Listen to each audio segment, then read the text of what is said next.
Franklin never was the easiest woman to deal with. I say that in a loving way because I knew her too. She gave me the business as well. For anyone who thought Wendy Williams was down and out for good, you might want to stay tuned because what's this I'm hearing about her calling out Oprah Winfrey? Allegedly, she's confirming that Aretha Franklin choosing to skip Oprah and give an interview to her instead is one of the reasons Oprah doesn't care for her and why she supposedly threw shade her way and handed the daytime baton over to Sherry Hefford. And that's not all. Allegedly, Wendy is also revealing that Miss Aretha shared some surprising details about Miss O while they were chatting after the interview. Girl, I hope you're sitting down because this situation is messy as hell. Yeah. Do you let other people in the kitchen with you? Of course. You do? I'd be scared to come in there with you. Why? Because I think if I didn't do it right, you might hurt me. Oh, no. So, guys, this entire situation dates back to late 2010 when Aretha Franklin faced a serious and mysterious health scare and ended up having surgery. At the time, many people believed it was pancreatic cancer. Naturally, every talk show host across America was eager to land the exclusive first interview with Aretha after her recovery. Around that same period, Oprah was in the final season of her iconic daytime talk show and was looking for the biggest and most headline-making interviews to wrap up her remarkable 25-year run. She reportedly contacted Aretha with plans for a huge, star-filled tribute episode featuring Stevie Wonder, Smokey Robinson, and Motown founder Berry Gordy, all coming together to honor the Queen. But guess what Aretha did? She essentially turned down Oprah's grand vision and chose to give that highly sought-after, much-anticipated first interview to Wendy Williams instead. The Queen without letting you sign Okay. my Oh, boy. 1968 Wow. Time magazine cover. I never thought in my wildest dreams that I would actually meet you. May I? Yes, you Here may. you go, Williams. We can put this in my... You're keeping it? That's mine! Hey! Don't make me fight you, Aretha Franklin. You would get knocked out. What? Miss Franklin? Miss Franklin don't play. Apparently, Oprah was absolutely furious and embarrassed by the whole thing.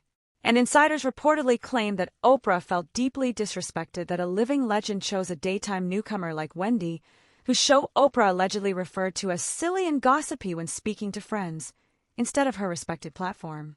The big question is, why did Aretha choose Wendy over a legend like Oprah? Well, if you know anything about Miss Franklin, she was famously private and disliked people digging into her personal struggles, her health, or her weight.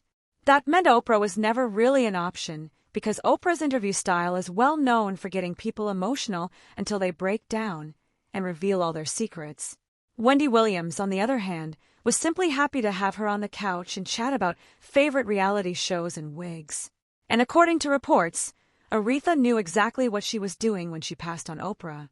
Basically, she wanted a relaxed and easy conversation, not an Oprah-style interrogation. She knew that if she sat down with Oprah, Oprah would press her about the pancreatic cancer rumors, stare deeply into her eyes, and try to make her cry on national television. And she definitely wasn't interested in a therapy session. And honestly, Aretha had good reason to trust her instincts because she had previously sat down with Oprah back in 1999, and Oprah spent time asking about her love life, especially digging into her past relationship with Dennis Edwards from The Temptations. Instead of keeping things respectful, Oprah asked Aretha several uncomfortable questions about what kind of man could handle her and even joked about finding a man who could put up with her. It came across as unnecessarily shady and more focused on tabloid-style gossip than on honoring Aretha's incredible musical legacy. But honestly, I'm not even sure that's surprising because wasn't this similar to what happened with Michael Jackson? That interview was supposed to help repair Michael Jackson's public image, yet many people felt it ended up doing the exact opposite. And didn't Oprah later produce a documentary about Michael that further damaged his reputation? Also, wasn't there a similar situation with Toni Braxton during her financial struggles? Toni said she was encouraged by her publicist to do the interview, but later regretted it because she felt it amplified her problems and hurt her public image. She also accused Oprah of being a fake humanitarian who was mainly concerned with herself. Please welcome Toni Braxton! She was so freaking mean to me. I was in shock. Do you take responsibility for the situation that you're in right now? 100%. 100%. 100%. I couldn't believe it because I loved her so much. I admired her and looked up to her. And she pretty much reprimanded me. I read that you were upset about stories that your overspending caused this. She says to me, I hear you have Gucci flatware. I'm Oprah Winfrey and I don't have Gucci flatware. First of all, I didn't know Gucci made silverware. You ain't got Gucci flatware because you didn't want to buy it. It's not because you couldn't afford it. What did you mean? And immediately, she made me feel this big. This big. That moment completely changed my career. It made people look down. Honey, knowing Oprah, she probably would have even asked Aretha about those long-standing rumors involving her biological father allegedly fathering one of her children when she was only 12 years old. She likely would have brought up how Aretha married Ted White at 19, and the stories claiming he was a pimp with several women as lovers, singers, and escorts, and probably plenty of other rumors that have followed Aretha over the years. Who knows? Maybe someone even warned Aretha that these were the kinds of questions she would be asked, and that's exactly why she passed on Oprah and didn't give her the chance to end her show with a major exclusive. Anyway, from what I've heard, after Aretha finished her sit-down with Wendy, they allegedly spent time talking about a lot of other topics. For example, Aretha had recently lost a significant amount of weight following her major surgery. During the interview, Wendy couldn't stop complimenting how slim Aretha looked.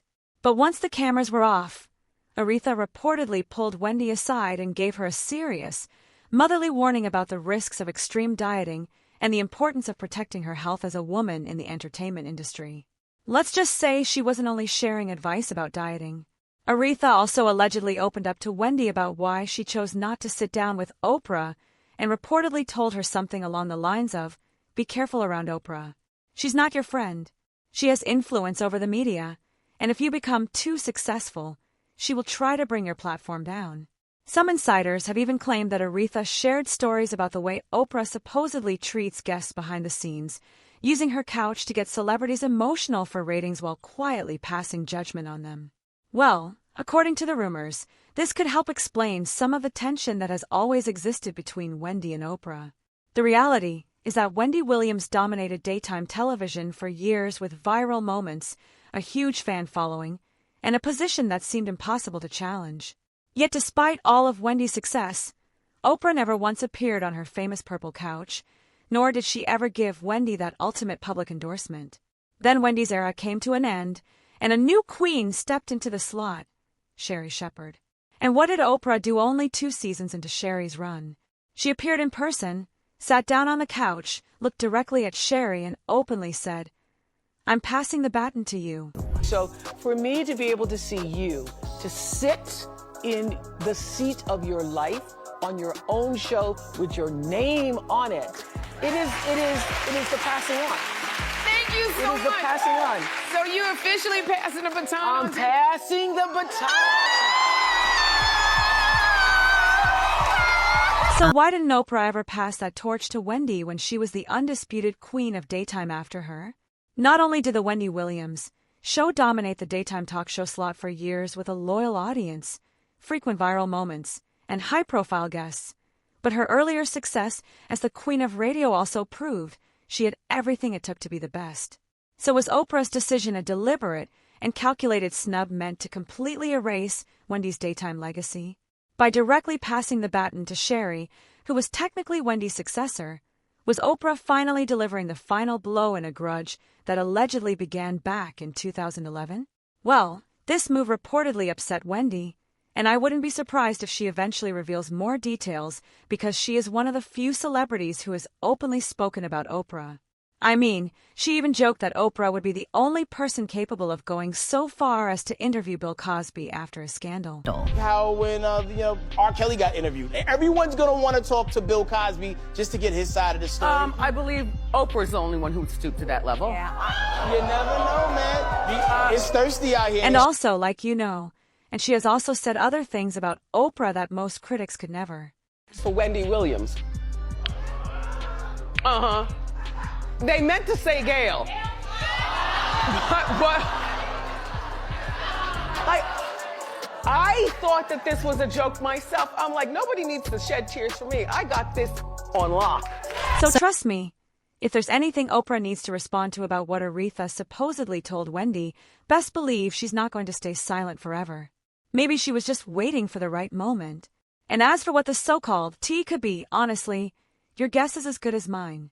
Over the years, people online have often linked Oprah to various public controversies and photographed associations with well-known and sometimes controversial figures, which has fueled a lot of speculation and debate. However, these claims remain unverified, and many others strongly defend her and her legacy in media. There have also been discussions around her Leadership Academy in South Africa after a reported incident in 2007, which she publicly addressed at the time by taking responsibility and ensuring corrective action was taken. Still, different people continue to interpret these events in very different ways online. And when it comes to all of this, much of it is just internet speculation, amplified over time and turned into narratives that may or may not reflect reality. Maybe these are the kinds of things Aretha allegedly discussed with Wendy, or maybe not. Either way, people say Wendy understands timing and media energy very well, so if there is anything to be said, she would choose the right moment to say it.